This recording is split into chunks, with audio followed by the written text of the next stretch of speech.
inzozi z'amatiku inzozi zivuga ngo inzozi zigera hagati y'enye n'eshanu zerekana ko ibibazo ufite hari umuntu biri inyuma. Urumva Imana imira kubwira ngo dore atansi itonde hari utugambo hirya bari kugenda bohereza meze ngo dukompora barimo barakohereza utuntu turemere gushishota bari kuvanga hunga iruka genda so ngo urose iboneza inzuki zikwirukangana cyane cyane inzuki ubwazo zisobanura imbaraga mu inzuki ubundi ntago kikaba kibazo ariko kubona zicaho kurya ni ikibazo gikomeye zinakuruma. Amavubiyo ni daimoni y'umujinya burya n'ubwo urukira rujyana ariko ntago rugira ubugome nk'ivubi. Igikomeye ni ikihe? Ivubi rifite ubugome yakudwinga hakakumuriro ryo risobanura ngo ni daimoni ubwo burwayi urwaye abutejwe n'abantu. Birasobanuye ngo no kuvuga ngo uriwe n'ivubi bisobanura ko ubwo burwayi ufite n'ubwayo uri mu rugo ntibwapfuye kwizana n'abantu babuteje.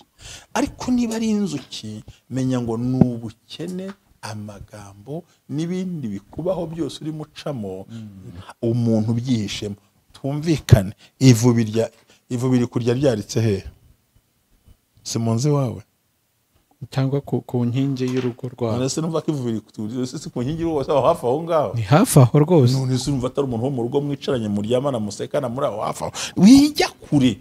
Gusa umwanzi ubundi umwanzi ni wa muntu wo hafi. Urumva ikindi kintu tugomba kumenya ni ukureba. Yego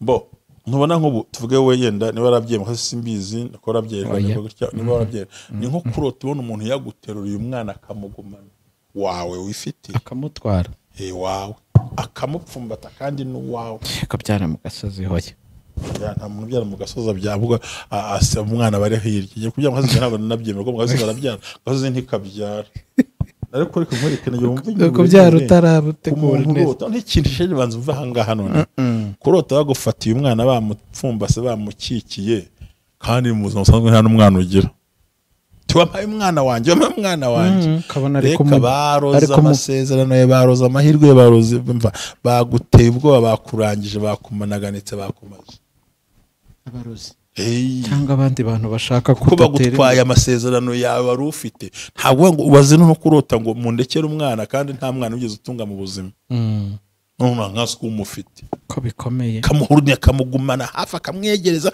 ntamurekure bisobanura icyo kintu gikomeye yuko umwanzi ari ashaka gutwara ubuzima bwawe kandi koko hari umuntu ubyihishe hehe inyuma yawe.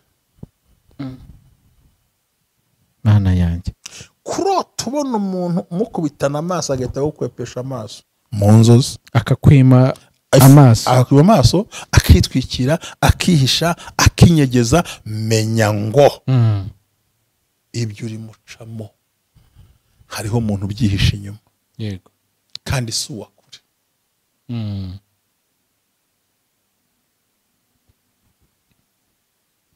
Ni hafi aho ni umuntu wa hafi.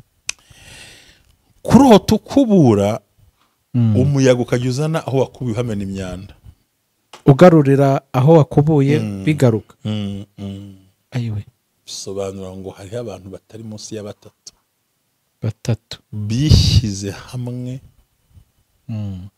ariyo mpamvu uca muri ibyo bibazo bashaka ko hamwe na shobuja mwuzuraga uwo munsi mugeraho mu kazi bose. Yego ukabona arakureba nawe utazi icyo mwapfuye kandi nta kibazo mwari musanzwe mugirana. Ndazi ko ibyo mvuga babizi kubona umuntu akurebye nabi kandi ntacyo mupfa. Ubumwe bw'Abera Ministries amavuta akandagira amateka ubuzima bugahinduka mwiyerekwa ry'umushumba Reverend Ntambabazi Jean Baptiste ubwo yasengaga Imana yamuhishuriye abantu benshi batsikamiwe n'amateka mabi. Imana yamubwira ngo genda ubasuke amavuta ubuzima buhinduke nabo bahindura ubw'abandi. Ubumwe bw'Abera Ministries ntabwo ari idini nta nubwo ari n'itorero ni umuryango wakira buri muntu wese akabohoka. Buri muntu wese mu itorero abohejejwe muri byo. Ubumwe bw'Abera Ministries amavuta akandagira amateka ubuzima bugahinduka.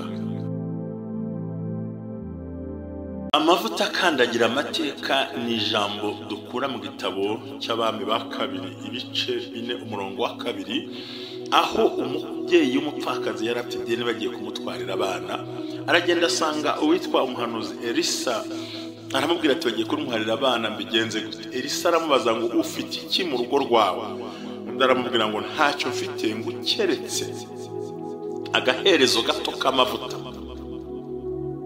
Aramubwira ngo nothing, I have nothing in my house unless the jug of oil.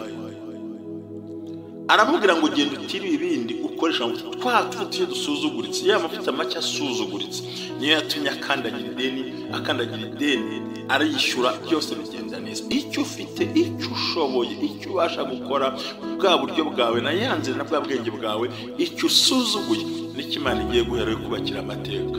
Naho rero hafi gusobanura amavuta akandagira amateka, ubwiza bwawe, ukusa, ukureshya, icyo ushoboye, icyo ukora, uko ubigenza, aho uvuka, aho ukomoka, ibyo wita bisuzuguye ibyo Imana igiye kuzakoresha kugira ngo ubashe kugera ku ntego yawe. Amen. Kaze kumwe bw'Abera Ministries, amavuta akandagira amateka, ubuzima bugahinduka. Turacyari babandi, turacyari kwa kundi. Uti kwa kundi ni ukuhe rero? Ni ntubyambukane. Amasengesho niyo turimo. Ya masengesho niyo turimo afite umutwe ugira uti cyangwa intego ntubyambukane. Hari byinshi turi kwiyambura, hari byinshi twiyambuye, n'ubundi turakomeje kugira ngo twegere Imana tubashishe kwambuka umwaka. Hari ibyo twiyambuye. Amazina ni Jerry, turi kumwe na Mushumba. Yesu ashimwe Mushumba. Yesu ahimbazwe iteka ryose. Ndashima Imana, ndanezerewe. Yego, ndabona ufite morale, ariko n'ubundi urayihorana, wambaye neza cyane rwose, ibintu biba bisa neza. Ndashimiye umuntu w'i Burundi wampaye no shati. Yego, uyu ni umwaka wa kabiri ngiye kutangira umwaka wa gatatu. Imana imuha umugisha. Ariko abantu baduye na bonane. Pardon? Abantu baduye bonane. Abaduye gift. Humura. Yego. Abimana ikora ku mutima barabikora. Yego. Aho bitarimo ntibenda kubikora. Yego. Urakoze. Yego, amasengesho yo turacyayakomeje. Ni ntubyambukane. Hari ibyo tutagomba kwambukana, hari ibyo twiyambuye, tugatangira umwaka mushyashya turi bashyashya mu bitekerezo, mu misengere, mu bugingo, ndetse no mu bifatika by'ubuzima. Amen. Icyo nta minsi tugasoza umwaka, tukawuminura. Yego. Tukambuka. Yego. Tukinjira no mu wundi. Yego, nana kwakira utubwira icyo Imana yashyize ku mutima wawe kugira ngo utuganirize, bidufashe tumenye, dusobanukirwe, kuko ni process, ni intambwe ku yindi, ni inzozi. Je nizo ndimo ko tugiye gusoza umwaka. Noneho uyu munsi noneho abakunda amatiku nibegerenya avuge. Yego se, ngiye kuvuga amatiku. Ngiye kuvuga inzozi z'amatiku. Inzozi zivuga ngo inzozi zigera hagati y'enye n'eshanu, zerekana ko ibibazo ufite hari umuntu biri inyuma, zikwereka umuntu inyuma y'ibibazo ufite. Nanjye ubu nibyo ntegereje kumva. Nyine ababyumve, ntabwo turi gutinya. Icyo nzi cyo bashigaje iminsi itari hagati y'ibiri n'itatu ngo barangize umwaka. Inzozi pe zikwereka ko hari umuntu wihishe inyuma y'ibibazo byawe ufite. Yego. Hanyuma ndi kukumva cyane. Rero subwa bye kubivuga. Inzozi zikwereka ko ibibazo uri mucamo byose hari umuntu byihishe inyuma. Yewe ni n'amatiko twibwire. Ariko impamvu tuyiseyo niko abantu babifata. Ariko Imana ibiguhishurira iragira ngo protecting, ikurinde. Erega Imana yaravuze ngo ntiyishimira ko banyukanyukira imbo yase ku butaka. Yego. Kandi niyo yabaza umuntu izamugirira ibambe. Dreams that shows someone is behind of your problems. Inzozi zerekana ko hari umuntu ibibazo ucamo, amagorwa ucamo amarira mu ntambara ibyo uri hari umuntu inyuma, hari umuntu ubyihishe inyuma, hari umuntu bitera.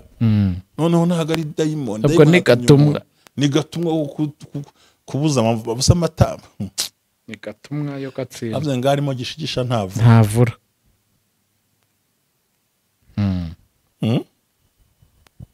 Twibwirira rwose ubu kugira ngo abantu batangiye gusobanukirwa inzozi. Behind your problems hari umuntu uyihishe inyuma, hari umuntu uri kububa nubwo ubona bikugoye, ariko hari umuntu wubamye ngo akumerere nabi. Nizo tugiye guseka tuse Mana nyiri cyubaro, nyiri ubutware, nyiri imbaraga, nyiri ubushobozi, mu izina rya Yesu Kristo w'i Nazareti, imbere y'ubwiza bwawe turagushimira data ko umwaka tugiye kuwusoza. Ndasabye kugira ngo ababaye muri aya masengesho bane nabo, kandi uko mwami baha amagambo y'ubwenge n'ihishuriwe bashe kwirinda. Nanjye mu bwenge rero mu bwenge uturinde mwami, udukomereza amaboko ntituyine twambukana mwami, icyiza cyose tucyambuka ndeke ikibi gisigare muri uno mwaka, maze tukumve mu izina rya Yesu Kristo mwami wacu, amen. Aha ndagira ngo abantu batwumve neza. Yego, mbivuze inshuro zirenga 10, nta cyiza na kimwe Imana izaguha kidaciye ku bantu beza cyangwa se n'ababi. Yego, kuvuga ngo nzahatira Nikolete zo kubita imbere. Kabiri, nta kintu kibi cyakugeraho kidaciye ku bantu. Yego, no kuvuga ngo ntimukihute gutakaza umuntu kuko ntuzi icyo ari cyo muri ibyo byombi, mu gihe Imana itaraguhishura uko bizagenda. Uranyumvise? Ndakumva cyane. Imana iguhe umugisha. Amen. Ni ukuvuga ngo mu buzima, mu cyerekezo, kugira ngo mpure nawe hari uwaduhuje, hari aho twahuriye, kugira ngo muyenda umberusha nkubera umugisha, hari undi muntu mwahuye akubera umuvumo, agahinda karagutera ibibazo. Kuko ibyiza Imana iduha binyura ku bantu, n'ibituzo bikanyura ku bantu. Rero hari umuntu, ni inzozi zikwereka ko mu bibazo uri munyuramo muri urwo rugo rwe mu ntambara hariho umuntu ubyihishe inyuma. Icyambere ni ukurota ubona umuntu akwihagarikaho cyagusukaho inkari cyangwa agutera umwanda w'abantu pupu. Mu nzozi na fizikali bijya bibaho, ugacamo nk'ahantu kwa kundi b'abantu baba baraje ntuza hariya basohoka bagacobora bikakugwaho. Ayiwe data we, there is someone behind.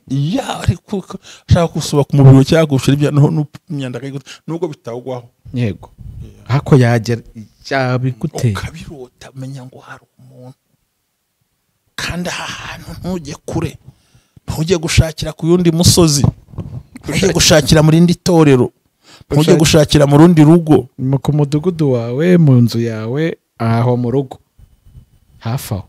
Ushobora kuba ari no wagiriye neza utabizi.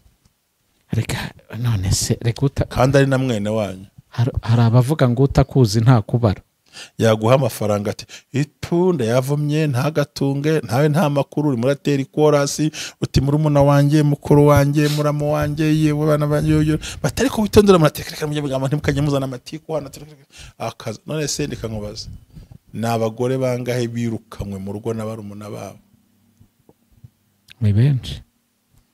Njyewe maze kumenya 3. Murumuna ukamuza ugira umugabo ugira ngo agufashe, agusigarirana abana, akagusimbura mu buriri, ukanahava mu rugo, ukanirukanga. Bangahe se birukanijwe mu kazi nabo basabiye akazi? Baramuzanye, mwigisha akazi, umushyize hafi aho, arakwirukanishije cyane. Bangahe se weretse isoko ryaho urangurira bakarikuvanaho? Ubwo nibwo buzima turimo. Mwebwe mw'abantu, ubwo nibwo buzima turimo. Mpora mbabwira umunsi napfuye muzayasubiramo. Mushumba, mpora mbabwira nti hari igihe abantu ubivuga gutyo abantu bavuga se, ariko ngira ngo bamaze gusobanukirwa ntago genda babwira ngo dore tuzira ibintu 3. Tuzira igihe tw'abantu batagikwiriye, tukazira amabanga twabikije bataraba kwizera, bataraba kuyabitsa,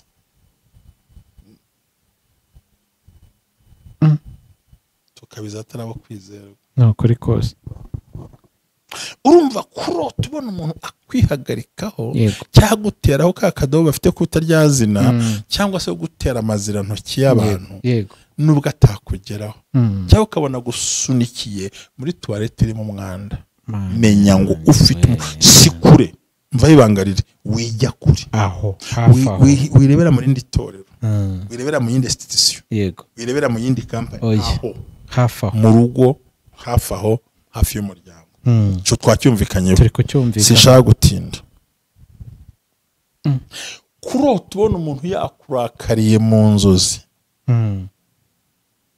akajigimo aggrows you avuga ngo arakubona akajigimo ukamurya ukabona ashaka kumira bunguri ukabona muri hoteli kimwe nuko no ku buzima busanzwe mu bisanzwe uhura n'umuntu ukabona ahise ugira ngo uramusuriye cyangwa ikintu umukoreye ukabona arabihiwe akabihirwa bakabona bamubwira warama hari ahantu nari ntuye mbere yuko nimuka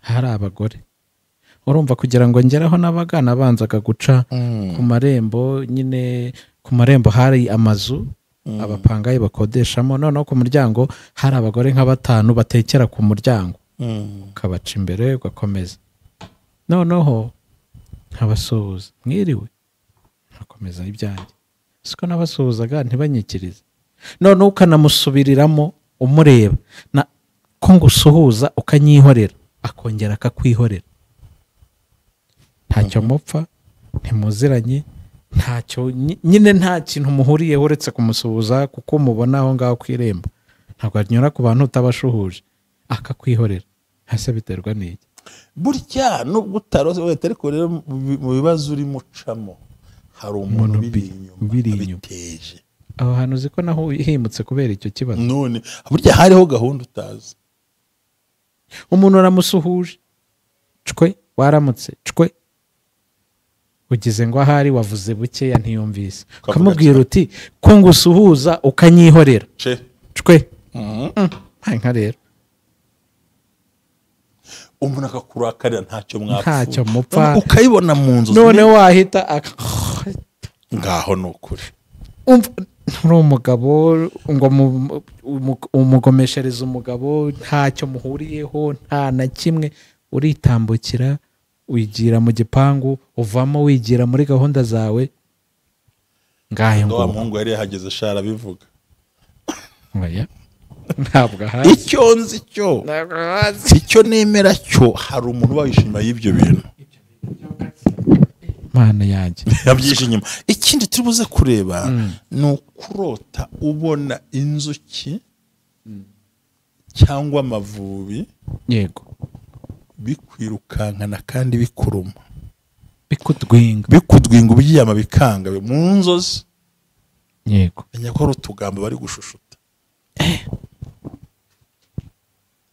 ni inzozi pe urumva imana imira kubwira ngo dore atansi itonde hari utugambo hirya bari kugenda bohereza meze ngo dukompora barimo barakohereza utuntu turemereye gushishota bari kuvanga hunga iruka genda so ngo urose iboneza inzuki zikwirukankana cyane cyane inzuki ubwazo zisobanura imbaraga mu inzuki ubundi ntago kikaba kibazo ariko kubona zishaka kurya ni ikibazo gikomeye zinakuruma amavubi yo ni dayimoni y'umujinya burya n'ubwo urukiro rujyana ariko ntabwo rugira ubugome nk'ivubi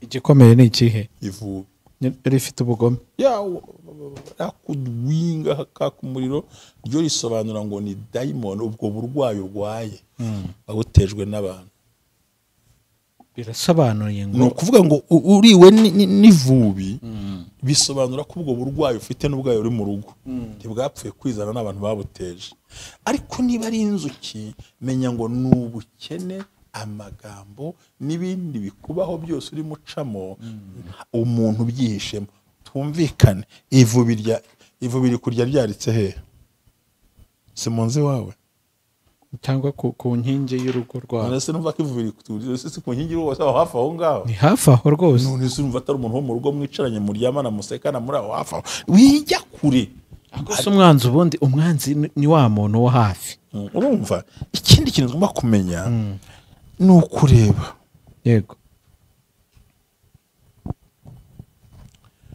bo ntubona nk'ubu tuvuge we yenda niba warabyeyi mukazi simbizi ko warabyeyi gutya niba warabyeyi ni nko kurota ubona umuntu yaguteruriye umwana akamugumana wawe wifitiye akamutwara wawe akamupfumbata kandi n'uwawe akabyara mu gasozi hoya nta muntu ubyara mu gasozi abyavuga asa umwana bari hirya igiye kubyara mu gasozi ntabwo nabyemera ko mu gasozi barabyara gasozi ntikabyara ariko reka nkwerekane yumva kubyara utarabutegura neza n'ikintu cyo banza umva ahangaha none kurota bagufatiye umwana bamupfumbase bamukikiye kandi mu buzima busanzwe nta n'umwana ugira tuwampaye umwana wanjye kabona reka baroza amasezerano ye baroza amahirwe baroza mva baguteye ubwoba bakurangije bakumanaganitse bakumaze abarozi cyangwa abandi bantu bashaka ko bagutwaye amasezerano yawe wari ufite ntabwo ngo ubaze no kurota ngo mundekere umwana kandi nta mwana ugeze utunga mu buzima none nk'asko umufite ko bikomeye kamuhurnya kamugumana hafi akamwegereza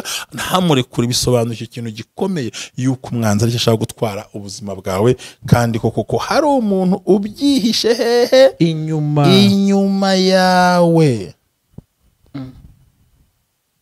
mana yanjye kurota ubona umuntu mukubitana amaso agahita gukwepesha amaso mu nzozi akakwima amaso akitwikira akihisha akinyegeza menya ngo ibyo uri mucamo hariho umuntu ubyihisha inyuma yego kandi si uwakure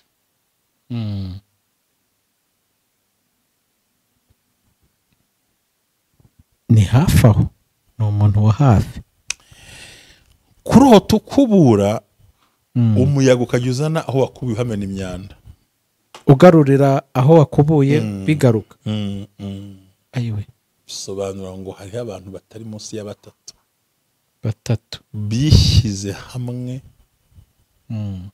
ariyo mpamvu uca muri ibyo bibazo bashaka ko hamwe na shobuja mwuzuraga uwo munsi mugeraho mu kazi bose yego ukabona arakureba nawe utazi icyo mwapfuye kandi nta kibazo mwari musanzwe mugirana ndazi ko ibyo mvuga babizi kubona umuntu akurebye nabi kandi ntacyo mupfa ntacyo mwavuze ntacyo mwakoze ntawe umuhanganiye ariko ukabona bosi yarahindutse ukabona abo mukorana barahindutse wabwira umuti mwiriwe ukabona bose baragusuzuguye wagera ahantu bagaceceka watari na bosi n'inshuti n'umubana uhora umuntu ugiye kumuhoberana ubwuzu ukabona we nta gahunda afite ukabona nta kwishimira kandi iyo waje wasamaye warambaye ukavaho ukagera ukumva isoni ziragukoze biravuze ngo mpamvu ubona gukubura utunganya hari undi muntu urimo kumeneramo umwanda arimo arakuvangira ari gutobera kimwe n'uko urota ibyo kurya byawe byaguyemo isazi cyangwa amata yaguyemo isazi icyo no kubirota ariko no mu buzima busanzwe isazi yaguye mu mata bakomeza kuyanywa urayamena uyaguze wari wishimye ugiye kurya ariko isazi ngo urayabogora bene aho ngaho simbizi no kuyamena kuko biba byabaye ntabwo aba akiri amata kandi ni imwe gusa y'umukara bita byangirika byose urumva uno muntu usibye no kuba biri mu buryo bugaragara no mu nzu uvuga ngo ibyiza wari ugezeho ni agasazi kamwe kaguye mu gikombe waguze magana angahe kamwe kakanduza uvuga ngo hari umuntu urimo kwirukanisha yafashe ubuhamya bwawe afata imbaraga wari ufite azi kubitamo icyo kintu kibi biba birapfuye niyo mpamvu bayo ko nguko yaravuze ngo amadahano ngo amavuta meza yoshejwe n'abahanga iyo aguyemo isazi aranuka ingunguru yuzuye amavuta gusa yakozwe n'abahanga isazi imwe gusa aranuka ni ukuvuga ngo hari umuntu wafashe ubuhamya bwawe arabusiga arangije afata ku kantu abantu bashobora kuba bazi gatoya arakadaramatiza arakabyibushya arakazamura arakagira kanini arakanaganika bafata ibyiza wakoze batamo yasaza jua kwamba kuna mtu someone anajificha pale pale nyuma yako ibyo uri mucamo byose there is someone who is behind your problems uku ni ugusobanukirwa ukinjira mu mwaka mushyashya usobanukiwe izi nzozi, usobanukiwe ibyo wakora, usobanukiwe icyihishe inyuma. mbwire sindenze iminota. ntugire ikibazo rwose turacyafite. ni ukuvuga ngo nanone nuranika imyenda wayimeshe ukabona imvura iraguye, imyenda iranyagiwe, uruburinze birangira ubuze kuyanura mu nzozi. tuvuge wanitse imyenda wari kuzasohokana, wanitse amashuka wari kuryamiraho, wanitse ikintu wari gukoresha, kiranyagiwe mu mvura. biravuze ngo ni abantu biyemeje buri gihe kuguhagarika umutima no kutaguha amahoro. mwanzi ntahuga, wamesha imyenda witeguye, ntahuga. someone is behind. hari umuntu uri inyuma y'ibyo byose. arahari. kuko urumva imvura iragutunga ni mu nzozi. usiye twese no mu nzozi imvura inyagiye imyenda benze kandi uzi kumwe ndiri bukenera. none se wabigera gusaba ipasi y'imbaraga hano utayigira se. niyo yaba ari imbaraga. tonde nkubwire. yaba ari imbaraga ntago yabyumvise. ibyo kurya ugiye guterura inkono mu nzozi cyangwa isafuriya ukarota bimenetse. sosi washyizemo byatunganye, ibirungo byose wacanye. mbona kuri TikTok umwana akora siporo akikubita mu kariya akavideo we akora siporo akamena isosi nayo ikamujya mu mutwe. ahubwo ibyari ibyo kurya bahise bajya kwa muganga buriya. yatangiye nakarebye mvanaho ndabitinya buriya. urumva wa mubyeyi batetse mfashe amakara bashyize nk'amazi, igihe cyawe, ibirungo byawe, amafaranga yawe, muri hafi kurya, uriteguye kurya, urimo urasonga ubugari, safani ikikubita hasi. n'amerwa aba yatangiye kuza mu kanwa uvuga uti ndariye. hari umuntu rwose udashaka kurya, udashaka kubaho. umuntu iyo akubuze ikintu cyo kurya aba ni kimwe no kukwica. arihishe kandi si kure. umuntu ukubuze icyo kurya burya rero ntunabiterura ukanabimena, umenya ko wagenderewe. ni mubi cyane umuntu ukubuze icyo kurya. nta kibyo ukora bizakumarira, kuko hari uwihishe inyuma mu bibazo urimo ucamo. ngiye kubwira ikindi cyanyu.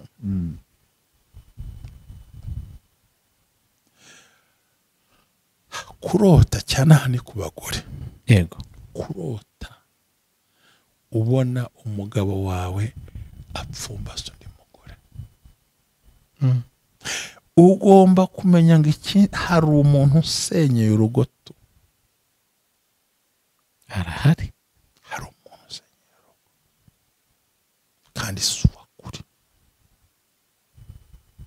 kurota ubona amafaranga yariwe n'imbeba, ariko imbeba zirya amafaranga zikurya ahantu hagaragara.